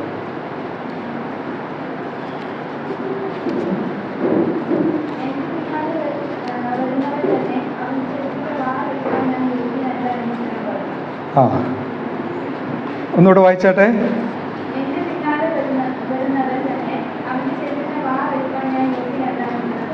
ഈ യോഹന്നാൻ സ്നാപകൻ എത്രയോ ശ്രേഷ്ഠനായ ഒരു വ്യക്തിയായിരുന്നു. നമ്മുടെ കർത്താവ് തന്നെ പറഞ്ഞത്, സ്ത്രീകളിൽ നിന്ന് ജനിച്ചവരിൽ യോഹന്നാൻ സ്നാപകനെ പോലെ ആരും ഇല്ല. അപ്പോൾ സ്ത്രീകളിൽ നിന്ന് ജനിച്ചവരിൽ ഏറ്റവും വലിയവനായ യോഹന്നാൻ പറയുന്ന അവൻ്റെ മനോഭാവം, ഇവിടെ റോമാലേഖനത്തിൽ നമ്മൾ വായിച്ചല്ലോ, ഭാവിക്കേണ്ടതിന് മീതെ ഭാവിച്ചുയരാതെ വളരെ താഴ്മയുള്ള വിനയമുള്ള ഒരു മനുഷ്യനായിരുന്നു. അവൻ പറയാണ്, എൻ്റെ പിന്നാലെ വരുന്നവൻ്റെ കാലിലെ ചെരിപ്പഴിപ്പാൻ ഞാൻ പോരാത്തവനാണ്, ഞാൻ യോഗ്യനല്ല. ദൈവസന്നിധിയിൽ തന്നെത്താൻ സമർപ്പിക്കുന്ന, തന്നെത്താൻ താഴ്ത്തുന്ന ഒരു വ്യക്തിത്വമായിരുന്നു യോഹന്നാൻ സ്നാപകൻ. അവരെ യഹൂദന്മാരായ യജമാനന്മാരൊക്കെ ചന്തയിൽ നിന്ന് വന്നു കഴിഞ്ഞാൽ അവിടെയുള്ള അടിമയാണ് വാസ്തവത്തിൽ ഈ ചെരുപ്പിൻ്റെ വാറഴിച്ച ശേഷം കാലുകൾ കഴുകുന്നത്. ഒരടിമയാണ്. കർത്താവിൻ്റെ സന്നിധിയിൽ അവൻ പറയുകയാണ്, ഞാൻ യേശു കർത്താവിൻ്റെ ഒരു അടിമയാണ്. യേശു ക്രിസ്തുവിൻ്റെ ചെരുപ്പിൻ്റെ വാറഴിപ്പാൻ ഞാൻ അടിമയെക്കാളും താഴെയാണ്. വാറഴിച്ച് കാല് കഴുകുന്നത് ഒരു അടിമയുടെ ജോലിയാണ്. പക്ഷേ അതിന് പോലും എനിക്ക് യോഗ്യതയില്ല എന്നുള്ള ആ മനോഭാവമായിരുന്നു യോഹന്നാൻ സ്നാപകൻ്റേത് എന്ന് നമുക്ക് കാണുവാനായിട്ട് കഴിയും. പിന്നീട് അനേക കാര്യങ്ങൾ താൻ പറയുന്നുണ്ട്. 3-ാം അധ്യായം 29-30 കൂടെ ഒന്ന് വായിക്കാം. യോഹന്നാൻ്റെ സുവിശേഷം തന്നെ 3-ാം അധ്യായം 29-30.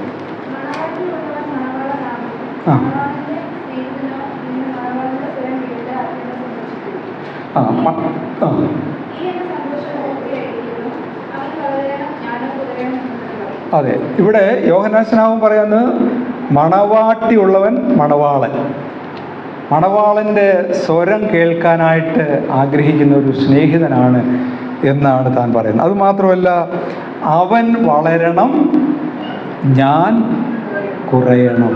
അവൻ വളരണം. ഈ വാക്യം പലപ്പോഴും നമ്മളെല്ലാം തെറ്റിച്ചാണ് പറയാറുള്ളത്. എന്താ? ഞാൻ കുറയണം, അവൻ വളരണം. എന്നാൽ വേദപുസ്തകത്തിൽ അങ്ങനെയല്ലല്ലോ രേഖപ്പെടുത്തിയിരിക്കുന്ന. അവൻ വളരണം. അവൻ, കർത്താവാണ് ആദ്യം, ഞാനല്ല, കർത്താവാണ്. അവൻ വളരണം, ഞാൻ കുറയണം. യേശു ക്രിസ്തുവിൻ്റെ യോഹന്നാൻ സ്നാപകൻ്റെ മനോഭാവം എന്നുള്ളത്, അവൻ വളരണം.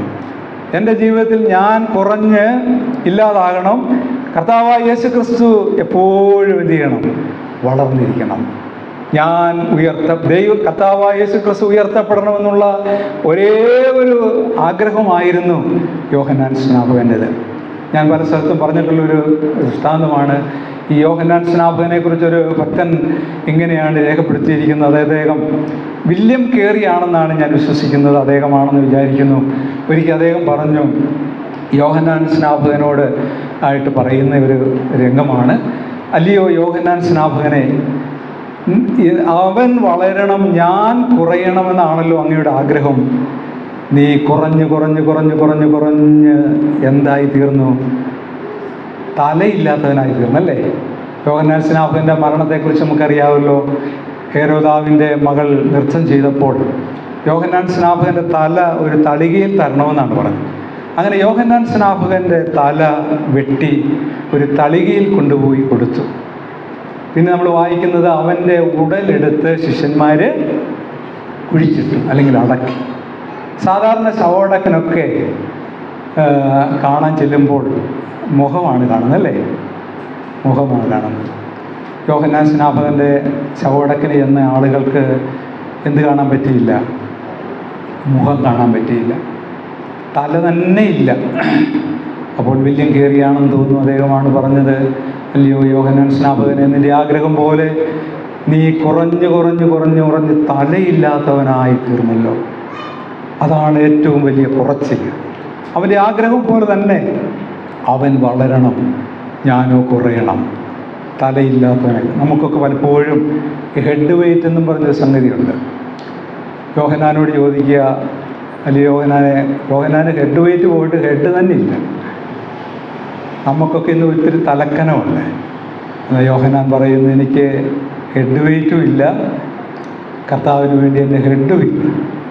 അതുകൊണ്ട് എത്രയോ വിനയാന്വിതനായ ഒരു മനുഷ്യനായിരുന്നു. അവൻ്റെ മനോഭാവം അങ്ങനെ ആയിരുന്നു എന്ന് കാണാൻ കഴിയും. അതുമാത്രമല്ല, തനിക്ക് ജീവിതത്തിൽ മറ്റൊരു കാര്യം, എൻ്റെ സമയം മുന്നോട്ട് പോവുകയാണല്ലോ, തനിക്കൊരു ലക്ഷ്യമുണ്ടായിരുന്നു. ദൈവം അയച്ച ഒരു മനുഷ്യനൊരു ലക്ഷ്യമുണ്ടായിരിക്കണം. ലക്ഷ്യമുള്ളവരായിട്ട് ജീവിക്കാനായിട്ടാണ് ദൈവം നമ്മളെ ആക്കിയിരിക്കുന്നത്. നമ്മുടെ ലക്ഷ്യം എന്താണ്? അല്ലെങ്കിൽ നമുക്ക് നമ്മുടെ ജീവിതത്തിൽ ഒരു ടൈം ടേബിൾ ഉണ്ടോ? നമുക്കൊരു ലക്ഷ്യമുണ്ടോ? നമ്മൾ രാവിലെ എഴുന്നേൽക്കുന്നു, എല്ലാവരുടെയും കാര്യമല്ല, സാധാരണ ആളുകളെക്കുറിച്ച് ഇന്ന് എന്നാ ചെയ്യേണ്ടതെന്നൊരു ജീവിതത്തിനൊരു ലക്ഷ്യവുമില്ല, വരുന്ന പോലെ അങ്ങ് ജീവിക്കുക. എന്നാൽ യോഹന്നാൻ സ്നാപകനെ സംബന്ധിച്ചിടത്തോളം തൻ്റെ ജീവിതത്തിൽ ഒരു വലിയ ലക്ഷ്യമുണ്ടായിരുന്നു, ചില ഉത്തരവാദിത്വമുണ്ടായിരുന്നു. എല്ലാ വിശ്വാസികൾക്കും ആ ഉത്തരവാദിത്വമുണ്ട്. ഉത്സാഹത്തിൽ മടുപ്പില്ലാതെ കർത്താവിനെ സേവിക്കുന്നവർക്കെല്ലാം ആ ഒരു ഉത്തരവാദിത്വമുണ്ട്. തനിക്ക് തന്നെക്കുറിച്ചൊരു വലിയ ശുശ്രൂഷ ദൈവം കൊടുത്ത് അങ്ങോട്ട് വിട്ടിരിക്കുന്നത്. വെറുതെ കിടന്നുറങ്ങാനല്ല, ഒരു ശുശ്രൂഷ. അദ്ദേഹത്തിൻ്റെ ശുശ്രൂഷയെക്കുറിച്ച് പഴയ നിയമത്തിൽ രേഖപ്പെടുത്തിയിരുന്നു.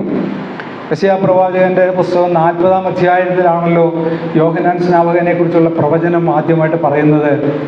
മരുഭൂമിയിൽ വിളിച്ചു പറയുന്നവൻ്റെ വാക്കാവിത്, കർത്താവിൻ്റെ വഴി ഒരുക്കുകയും. കർത്താവിൻ്റെ വഴി ഒരുക്കുവാനായിട്ട് വന്നവനാണ്. വഴി ഒരുക്കാനായിട്ട് വന്ന ഈ യോഹന്നാൻ സ്നാപകൻ്റെ ശുശ്രൂഷകൾ എല്ലാവരോടുമുള്ള ശുശ്രൂഷകളുണ്ടായിരുന്നു. ഇന്നിപ്പോൾ പലർക്കും ചില മേഖലകളിലാണ് ശുശ്രൂഷ. ചിലർ പറയുന്നത് കുട്ടികളുടെ ഇടയിലെ ശുശ്രൂഷയാണ് എനിക്ക്, ചിലർ പറയുന്നു സഹോദരിമാരുടെ ഇടയിലെ ശുശ്രൂഷ, ചിലർക്ക് പറയുന്നു ആളാം പ്രതിഭേദ ശുശ്രൂഷ. അങ്ങനെ ഓരോരോ ശുശ്രൂഷകളായിട്ടാണ് ഇന്ന് പലരുടെയും ശുശ്രൂഷകളെ തരം തിരിച്ചിരിക്കുക. എന്നാൽ യോഹന്നാൻ സ്നാപകൻ എല്ലാവരോടുമുള്ള ശുശ്രൂഷയുണ്ട്. നമുക്ക് ചില വാക്യങ്ങളൊന്ന് നോക്കാം. ലൂക്കോസിൻ്റെ സുവിശേഷം 1-ാം അധ്യായം 16-ഉം 17-ഉം വാക്യം ഒന്ന് വായിക്കാം. കർത്താവിലേക്ക് തിരിച്ചു വരുന്നു. അവൻ അപ്പന്മാരുടെ ഹൃദയങ്ങളെ മക്കളിലേക്കും വഴങ്ങാത്തവരെ നീതിമാന്മാരുടെ ബോധത്തിലേക്കും തിരിച്ചുകൊണ്ട് ഒരുക്കമുള്ള ഒരു ജനത്തെ കർത്താവിന് വേണ്ടി ഒരുക്കുവാൻ അവന് മുൻപായി ഏലിയാവിന്റെ ആത്മാവോടും ശക്തിയോടും കൂടെ നടക്കും. ഇവിടെ യോഹന്നാൻ സ്നാപകന്റെ ശുശ്രൂഷയെക്കുറിച്ച് പറയുന്നത്, അവന് ഈ ലോകത്തിലേക്ക് വന്ന് എടുക്കുന്ന ശുശ്രൂഷ അപ്പന്മാരുടെ ഹൃദയങ്ങളെ മക്കളിലേക്ക്, അപ്പന്മാർ വഴങ്ങാത്തവരായ ആളുകളെ. ഈ ദൈവമേൽപ്പിച്ച ശുശ്രൂഷ എന്ന് പറയുന്നത് നിസ്സാരമായ ശുശ്രൂഷയല്ല. അത് അപ്പന്മാരോടും മക്കളോടും ഉള്ള ശുശ്രൂഷ. അതുമാത്രമല്ല, ചെല്ലുന്ന ഉടനെ ആളുകളെല്ലാം ഇങ്ങനെ വഴങ്ങിത്തരണമെന്നൊന്നുമില്ല. ചില ആളുകളൊക്കെ സുവിശേഷമൊക്കെ പറയാൻ ചെല്ലുമ്പോൾ നമുക്കറിയാം അവർ എങ്ങനെയാണ് മുരിങ്ങയ്ക്ക പോലെ ബലം പിടിക്കുന്ന ആളുകളാണ്. ചില ആളുകളാണെങ്കിൽ, ഞാൻ ഓർക്കുന്നുണ്ട്, ഒരു വീട്ടിൽ ഒരിക്കൽ ചെന്നപ്പോൾ ഞങ്ങളെ കണ്ടുകൊണ്ട് അവിടെ വാതിൽക്ക് നിൽക്കുകയായിരുന്നു. വാതിൽക്ക് നിന്ന ആള് ഇന്ന് വരുന്നുണ്ട് പാസ്റ്റർ അല്ലെങ്കിൽ ഉപദേശി എന്ന് പറഞ്ഞ്, എടി ഞാനിവിടെ ഇല്ലെന്നും പറഞ്ഞേക്കെന്ന് പറഞ്ഞ് ഞങ്ങൾ ദൂരേന്ന് കണ്ട് അദ്ദേഹം അവിടെ നിൽക്കുന്നത്. ഞാനും എൻ്റെ സഹോദരിയും കൂടെ പോവുമായിരുന്നു. അപ്പോൾ അവിടുന്ന് അദ്ദേഹം ആ ഫ്രണ്ടിലെ വാതിലിൽ കൂടെ കയറി അടുക്കള വാതിലിൽ കയറി വീടിൻ്റെ പറമ്പിൽ പോയി അവിടെ ഇരിക്കുക. കാരണം രക്ഷിക്കപ്പെട്ടു, വേർപാടിനെ കുറിച്ചൊക്കെ സംസാരിച്ചുകൊണ്ടിരിക്കും. വേർപെടണോ വേണ്ടയോ എന്നുള്ളതിനെക്കുറിച്ച് വലിയ സമ്മർദ്ദമാണ്. ഞങ്ങൾ എന്തായാലും അവിടെ ചെന്ന് അമ്മാമേ അച്ചായൻ എന്ത് ചെയ്യുന്നു ചോദിച്ചു. അച്ചായൻ ഇവിടെ ഉണ്ടായിരുന്നല്ലോ ഉപദേശി, എങ്ങാണ്ടോട്ടൊന്ന് പോയി എന്ന്. ഇന്ന് അച്ചായനെ കണ്ടിട്ട് പോകണമെന്നാണെന്ന് ദൈവാത്മാവിൻ്റെ നടത്തിപ്പ്. അതുകൊണ്ട് വാടി ലിസി നമുക്ക് ഇവിടെ ഇരിക്കാമെന്ന് ഞങ്ങൾ പറഞ്ഞവിടെ കയറിയെങ്കിലിരുന്നു. പുള്ളി വന്നിട്ടേ ഞാൻ പോകുന്നുള്ളതാണ്. കാരണം അവിടെ ഉണ്ട്, ആ ചുറ്റുപാടുണ്ടെന്ന് എനിക്കറിയായിരുന്നു. ആത്മാവിനെ ഞങ്ങളെ കാണിച്ചു തന്നാണ്. ആത്മാവ് കാണിച്ചല്ല, നമ്മുടെ നഗ്ന നേത്രം കൊണ്ട് തന്നെ കാണിച്ചു. കുറേ സമയം ഇരുന്ന് കഴിഞ്ഞ് പറഞ്ഞാൽ ഈ പറമ്പിലെ കൊതുകടിയൊക്കെ കൊണ്ട് മടുത്ത് അദ്ദേഹം തിരിച്ചു. ഉപദേശിച്ച് ഇവിടെ വന്നായിരുന്നു എന്ന് ചോദിച്ചു. അച്ചായനെ ഇവിടെ കണ്ടിട്ട് ചില ആത്മീയ കാര്യങ്ങൾ പറഞ്ഞിട്ട് പോകണമെന്ന്. അന്ന് അദ്ദേഹം ഒരു തീരുമാനമെടുത്ത് പിറ്റേ മാസം സ്നാനപ്പെട്ടു. ഞാൻ പറഞ്ഞത് പ്രിയപ്പെട്ടവരെ, കൊണ്ട് ദൈവം നമുക്ക് തന്നിരിക്കുന്ന ശുശ്രൂഷകൾ എന്ന് പറയുന്നത് നാണം ഉള്ളവർക്കൊന്നും ഈ ശുശ്രൂഷ പറ്റത്തില്ല. രാഷ്ട്രീയക്കാരെക്കാളും തൊലിക്കെട്ടി വേണം ശുശ്രൂഷ പ്രവർത്തനങ്ങൾക്ക്. കാരണം ഒരു വീട്ടിൽ ചെല്ലുമ്പോൾ പറയുന്ന വർത്തമാനമൊക്കെ കേട്ടാൽ 7 ആറ്റി കുടിച്ചാൽ നമ്മുടെ സഹോദരന്മാർ എന്തെങ്കിലും ഒന്നും പറഞ്ഞില്ല പോലും നമുക്ക് പിണക്കമാണ്. പക്ഷേ പുറത്തു പോയി അവിശ്വാസികൾ എന്തെല്ലാം പറഞ്ഞാലും ഒരു പിണക്കവും ഇല്ല. പിണങ്ങിയിട്ട് കാര്യമില്ല. കാരണം പിറ്റേ ദിവസം അടുത്ത വീട്ടിലോട്ട് പോകേണ്ടതല്ലേ. അതുകൊണ്ട് നമ്മളെ ഏൽപ്പിച്ചിരിക്കുന്ന ശുശ്രൂഷ നിരപ്പിൻ്റെ ശുശ്രൂഷയാണ്. വഴങ്ങാത്തവരായ ആളുകളെ വഴക്കേണ്ടതായ. അതുപോലെ തന്നെ യോഹന്നാൻ്റെ ശുശ്രൂഷയെക്കുറിച്ച് പറയുന്ന എല്ലാ കുന്നും താണു വരണം. എല്ലാ കുന്നും എന്ന് പറയും. താണതൊക്കെ നികന്നു വരണം. അതാണ് ശുശ്രൂഷ. കുന്നുകളെ പോലുള്ള പ്രതിസന്ധികളെ തരണം ചെയ്യണം. താഴ്വരകളൊക്കെ നികന്നു വരണം. ആ ശുശ്രൂഷയെ ദൈവം നമ്മളെ ഏൽപ്പിച്ചിരിക്കുന്നത്. യോഹന്നാൻ സ്നാപകന് ആ ബോധ്യമുണ്ടായിരുന്നു. നിരപ്പിൻ്റെ ശുശ്രൂഷ. ഇവിടെ ഇരിക്കുന്ന ദൈവമക്കളായ നമുക്ക്, സുവിശേഷന്മാർക്ക് മാത്രമല്ല, നമുക്കെല്ലാവർക്കും ദൈവം ഒരു നിരപ്പിൻ്റെ ശുശ്രൂഷ തന്നിട്ടുണ്ട്. ആ ബോധ്യം നമുക്കുണ്ടോ? കൊരിന്ത്യർക്ക് എഴുതിയ 2-ാം ലേഖനമാണെന്ന് തോന്നുന്നു അവിടെ വായിക്കുന്നത്. കൊരിന്ത്യർക്ക് എഴുതിയ 2-ാം ലേഖനം 5-ന്റെ 20-ാം വാക്യം നമുക്കൊന്ന് വായിക്കാം.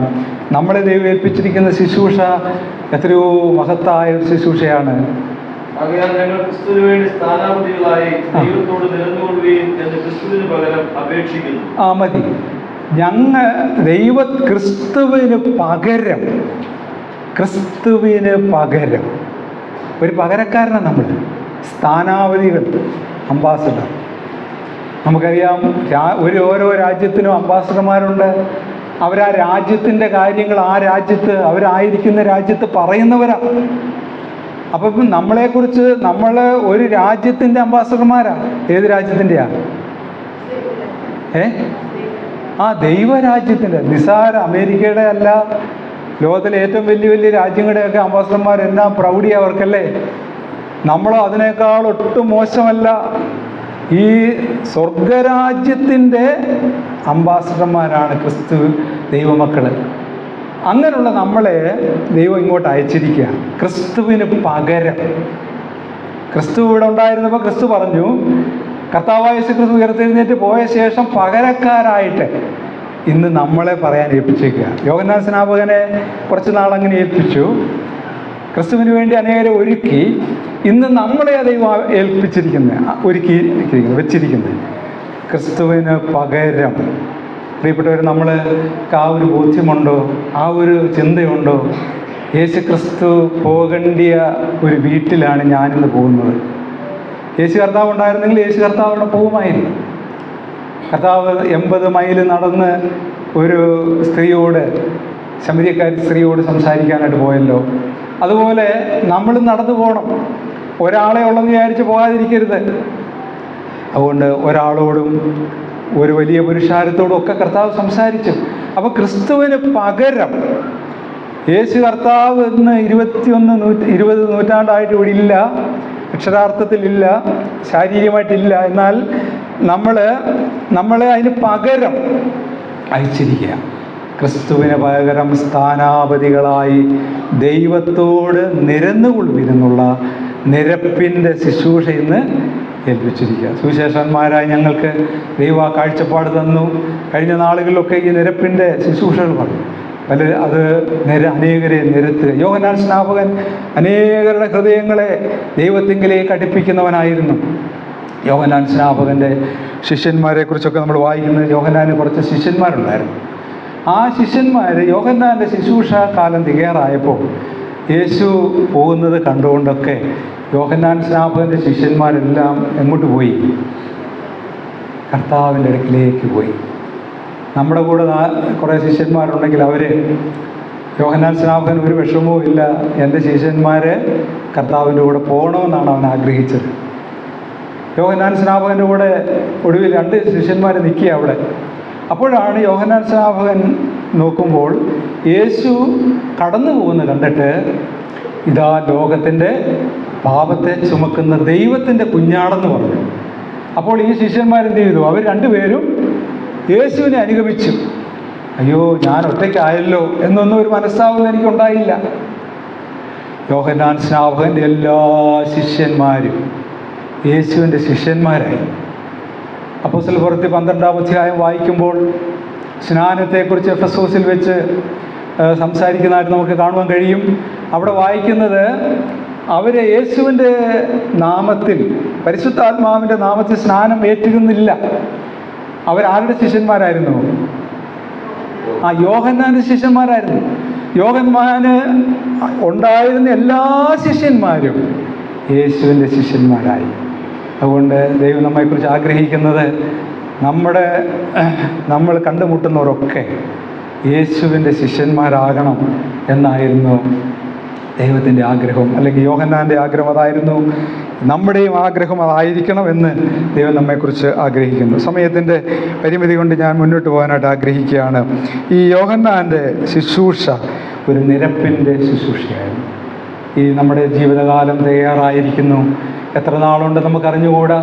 എത്ര പേരെ നാം ദൈവസന്നിധിയിലേക്ക് കൊണ്ടുവരുവാനിടയായി.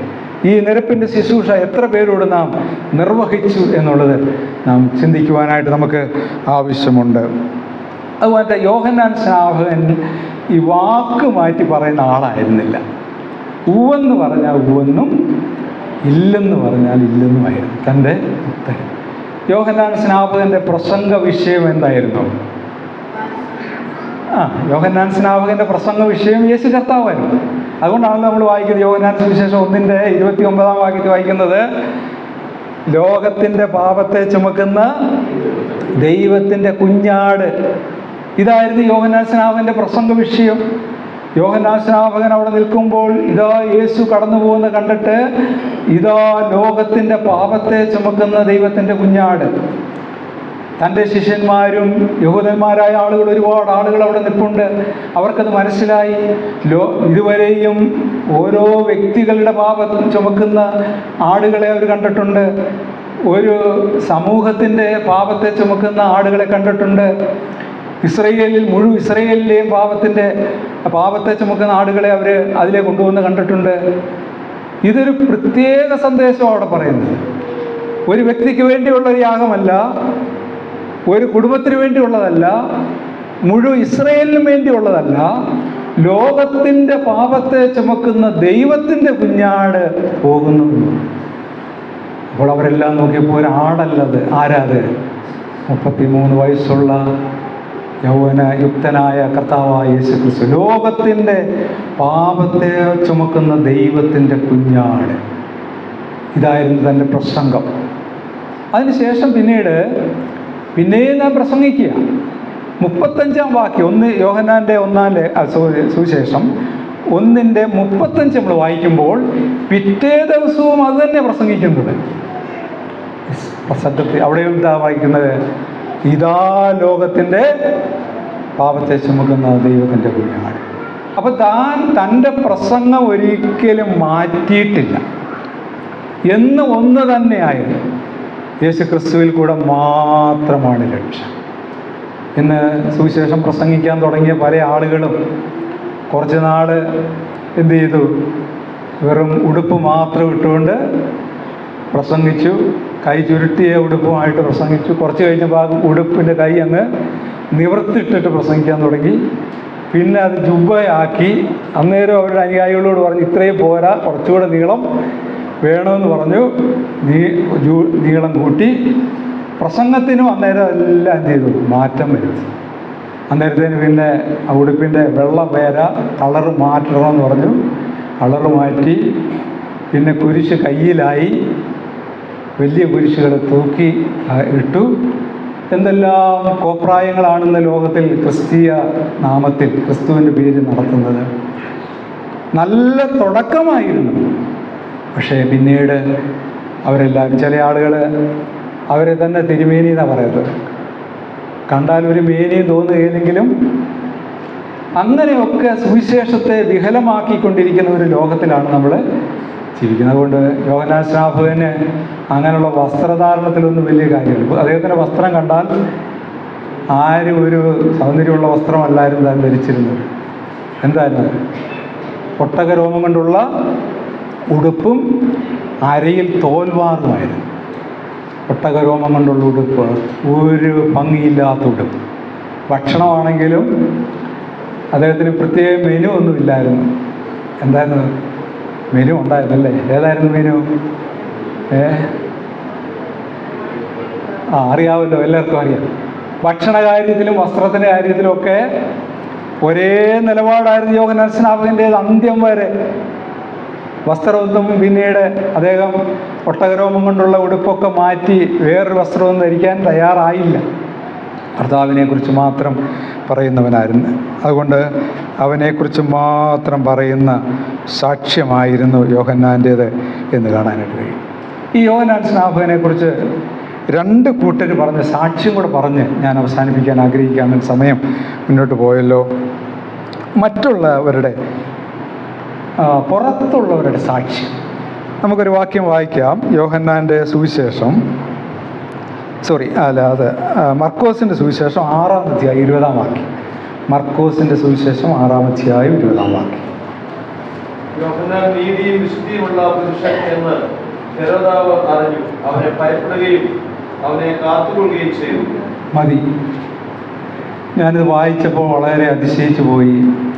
യോഹന്നാൻ സ്നാപകനെക്കുറിച്ച് ദൈവാത്മാവിനെ അവൻ നീതിയും വിശുദ്ധിയുമുള്ള പുരുഷനെന്ന് കണ്ടതുകൊണ്ട് എന്ത് ചെയ്തു? ഭയപ്പെട്ടു. ആരാ ഭയപ്പെട്ടേ? ഹേരോദ, അവിടുത്തെ മഹാരാജാവ് ഭയപ്പെടുകയാണ്. മഹാരാജാവ് രാജവസ്ത്രമൊക്കെ ധരിച്ച് അധികാരസ്ഥനായിട്ട് ഇരുമ്പ് ചെങ്കോലുമൊക്കെ പിടിച്ച് സിംഹാസനത്തിലിരിക്കുന്ന രാജാവ് ഒട്ടകരോമം കൊണ്ടുള്ള ഉടുപ്പും അരികെ തോൽവാറും ധരിച്ച സാധാരണക്കാരനായ ഒരു മനുഷ്യനെ ഭയപ്പെടുകയാണ്. വാസ്തവത്തിൽ ആരെയാണ് ഭയപ്പെടേണ്ടത്? യോഹന്നാൻ സ്നാപകൻ ഹെരോദാവിനെയല്ലേ പേടിക്കേണ്ടത്? അതേപോലെ രാജാവ് അധികാരമുള്ള ആളല്ലേ. പക്ഷെ യോഹന്നാൻ സ്നാപകനെ ഹെരോദാവ് പേടിക്കുക. അതിൻ്റെ കാരണം എന്നാണെന്നറിയാമോ? ഇന്ന് ദൈവമക്കളെയൊക്കെ ആളുകൾക്ക് പേടിയില്ല. പണ്ട് കാലത്തൊക്കെ അങ്ങനെ ആയിരുന്നു. ദൈവഭക്തന്മാരായ ആളുകളൊക്കെ വരുമ്പോൾ ആളുകൾ മദ്യപാനികളൊക്കെ മാറി നടക്കുമെന്ന് കേട്ടിട്ടുണ്ട്.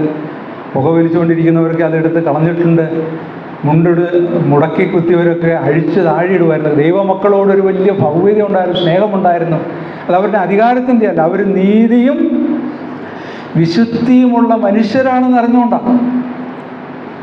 യോഹന്നാൻ സ്നാപകനെ ഹെരോദാവ് ഭയപ്പെട്ടത് നീതിയും വിശുദ്ധിയുള്ള മനുഷ്യനെന്ന് ഭയപ്പെട്ടു. പ്രിയപ്പെട്ടവരെ, അങ്ങനെയായിരുന്നു സാക്ഷ്യമുള്ള ജീവിതം യോഹന്നാൻ നയിച്ചത്. ഇന്ന് ദൈവനാമം ദുഷിക്കപ്പെടുവാൻ ഇന്ന് അനേക ആളുകൾക്ക് ബഹുമാനമില്ല, ഭയമില്ല. അതിൻ്റെ കാരണം വിശുദ്ധിയോടുകൂടി ആളുകൾ ജീവിക്കുന്നില്ല. ക്രൈസ്തവ മാർഗമെന്ന് ദുഷിക്കപ്പെട്ടുകൊണ്ടിരിക്കുകയാണ്. വേർപാടുകാരെന്ന് പറഞ്ഞാൽ ഒരു കാലത്ത് വലിയ ബഹുമാനമായിരുന്നു. വേർപാടുകാരൻ, നമ്മൾ ബ്രദറുകാരെന്നാണ് നമ്മളെ അറിയപ്പെടുന്നത്. നേരത്തെയുള്ള കാലത്തൊക്കെ വേർപാടുകാരെന്ന് അറിയപ്പെടും. പത്തനംതിട്ട ഭാഗത്തോട്ടൊക്കെ ചെന്നാൽ അവിടെ എല്ലാം വേർപാടുകാരെന്ന് പറയും. വേർപാടുകാർ പല കാര്യങ്ങളിൽ നിന്ന് വേർപെട്ടവരായിരുന്നു നമ്മുടെ പിതാക്കന്മാർ, തലമുറകൾ. ഇന്നിപ്പം 3-4 തലമുറകൾ മാറി കഴിഞ്ഞ ഉടനെ ഇന്ന് വേർപാടുണ്ട്. പക്ഷേ ആരിൽ നിന്ന്? ദൈവത്തിൽ നിന്ന് പോലും വേർപെട്ട ആളുകളായിരുന്നു വേർപാടുകാരിൽ നിന്ന് വേർപെട്ടവരെ പല നിലയിലുള്ള വേർപാടുകാരെ കാണാൻ കഴിയും. അതുകൊണ്ട് വേർപാടും വിശുദ്ധിയും. യോഹന്നാൻ സ്നാപകൻ നീതിയും വിശുദ്ധിയുമുള്ള പുരുഷനെന്ന് കണ്ട് ഹെരോദാവ് ഭയപ്പെട്ടു. അതുകൊണ്ട് അതാണ് വലിയൊരു സാക്ഷ്യം, മാതൃകയുള്ള ദൈവമക്കളായ നമ്മളുടെ സാക്ഷ്യമുള്ള രാജ്യം. യോഹന്നാൻ സ്നാപകനെക്കുറിച്ച് യേശു കർത്താവ് പറഞ്ഞ ഒരു കാര്യം കൂടെ നമുക്ക് വായിക്കാം. യോഹന്നാൻ്റെ സുവിശേഷം 5:35 വാക്യം.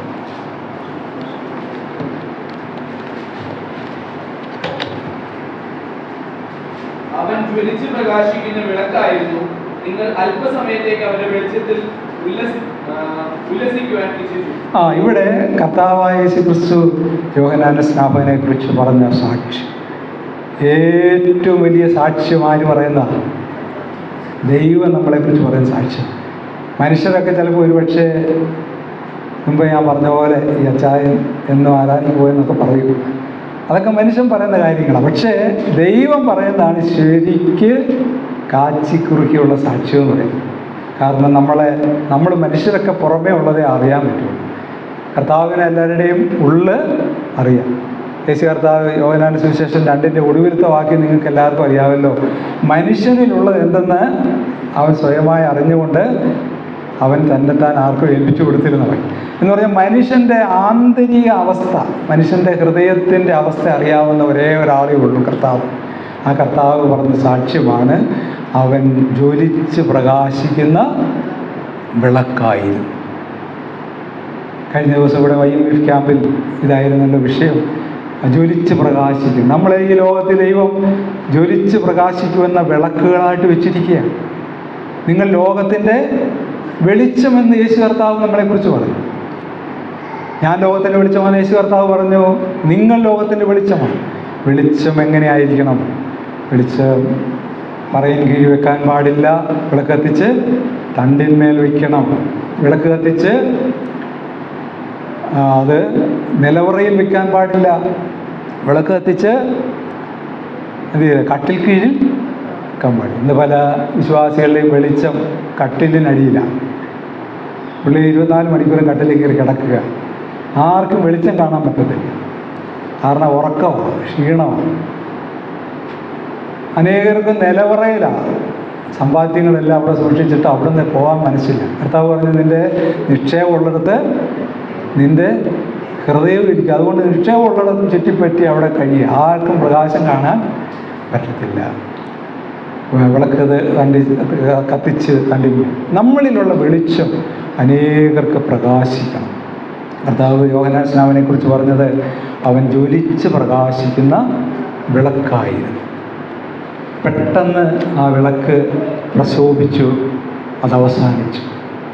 കുറച്ച് നാളെ ഉണ്ടായിരുന്നുള്ളൂ. പക്ഷേ ആ വെളിച്ചം അനേകർക്ക് കാണുവാനിടയിൽ. യോഹന്നാൻ സ്നാപകൻ അനേകായിരം ശിഷ്യന്മാരുണ്ടായിരുന്നു.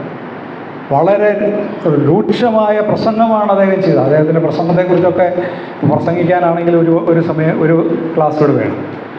എല്ലാവരും അബ്രഹാം പിതാവിനെ കുറിച്ചൊക്കെ പറഞ്ഞവരോട് പറഞ്ഞു, അബ്രഹാം ഞങ്ങൾക്ക് പിതാവായിട്ടുണ്ടെന്ന് നീ വലിയ പാരമ്പര്യമൊന്നും പറയണ്ട. ഇപ്പോൾ തന്നെ വൃക്ഷങ്ങളുടെ ചൂണ്ടി കോടാലി വെച്ചിരിക്കുന്നു, മാനസാന്തരത്തിന് യോഗ്യമായ ഫലം കായ്ക്കാൻ പറഞ്ഞു. സർപ്പസന്ധ്യതികളെ വിളിച്ചു.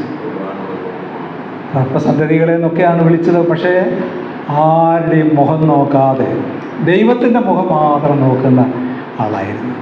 പ്രിയപ്പെട്ടവരെ, അതുകൊണ്ട് ജ്വലിച്ച് പ്രകാശിക്കുന്ന വിളക്കുകൾ. നമുക്കൊരു ചെറിയ ആയുസ്, അത് എത്ര നാൾ നമുക്ക് പറഞ്ഞാൽ അറിയാൻ പാടില്ല. 70 ഏറെ ആയാൽ 80. ഒരു പുരുഷായുസ് അല്ലെങ്കിൽ ഒരു മനുഷ്യായുസ് എന്ന് പറയുന്നത് വളരെ ചെറുതാണ്. അത് പെട്ടെന്ന് അവസാനിക്കാൻ പോകണം. അതിനു മുമ്പായിട്ട് ദൈവം നമുക്ക് തന്നിരിക്കുന്ന ചെറിയ കാലം, ചെറിയ നാളുകൾ കർത്താവിന് വേണ്ടി യോഹന്നാൻ സ്നാപകനെ പോലെ ശോഭിപ്പാനിടയാകട്ടെ. നമ്മൾ ഇവിടെ വായിച്ച വേദഭാഗത്തിൽ ഉത്സാഹത്തിൽ മടുപ്പില്ലാതെ ആത്മാവിൽ എരിവുള്ളവരായി കർത്താവിനെ സേവിക്കുക. ഉത്സാഹത്തിൽ മടുപ്പില്ലാതെ ആത്മാവിൻ്റെ എരിവോടുകൂടെ ദൈവത്തെ സേവിച്ച യോഹന്നാൻ സ്നാപകനെ പോലെ ദൈവത്തെ സേവിപ്പാനായിട്ട് ചെറിയ ആലോചന മുഖാന്തരയുടെ ആകട്ടെ. ഇങ്ങനെ ഒരു അവസരം തന്ന സഭയോടും ദൈവദാസനോടുള്ള നന്ദി സ്നേഹം അറിയിച്ചുകൊണ്ട് എൻ്റെ വാക്കുകൾ അവസാനിപ്പിക്കുന്നു. ദൈവനാമം മഹത്വപ്പെടുമാറാകട്ടെ.